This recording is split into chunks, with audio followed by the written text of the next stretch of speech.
Good morning, it is Friday, January 12th, and I got more grind lines done. So both on some stainless steel and on the MagnaCut batch. So I will continue with really just these four, getting the preliminary grind lines in. These five over here, they're all but done. I'll check them again just because I was kind of, like I said, it was just kind of banging them through. But I will check all the measurements, make sure everything's down to where I want it for what those specific knives are for, and then be able to stamp straight in this batch and then the stuff that Yate got done yesterday, or was it the day before? At this point I don't even know.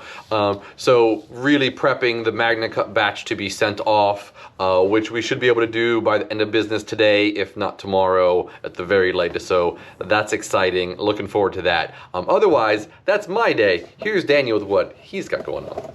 What's up, everyone? Just to get you caught up with what's going on in my world, we've got the Santoku all finished up. As you see here, nice little H-Town Santoku with the Texas pin. Gonna go ahead and finish up. I got one more stone to do on sharpening, and then on the wall it goes for sale.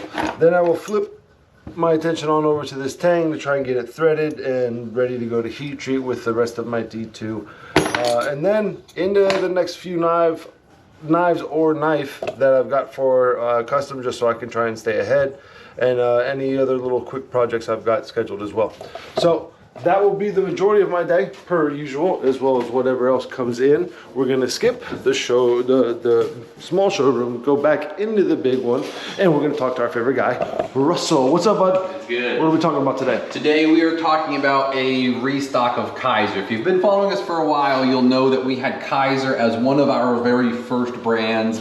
We stopped carrying them for a while, between one thing and another, but with the coming out of a couple different knives, we really wanted to bring them back in. So they've got some cool button locks. They do have they call it the clutch lock, so it's a fully ambidextrous crossbar lock. So I wanted to bring them back in the showroom and feature them a little bit. So look forward to more content on them as we go through, and we'll talk about each one individually as well. Right on. All right, y'all, per usual, we'll wrap it up here. See you on the next one.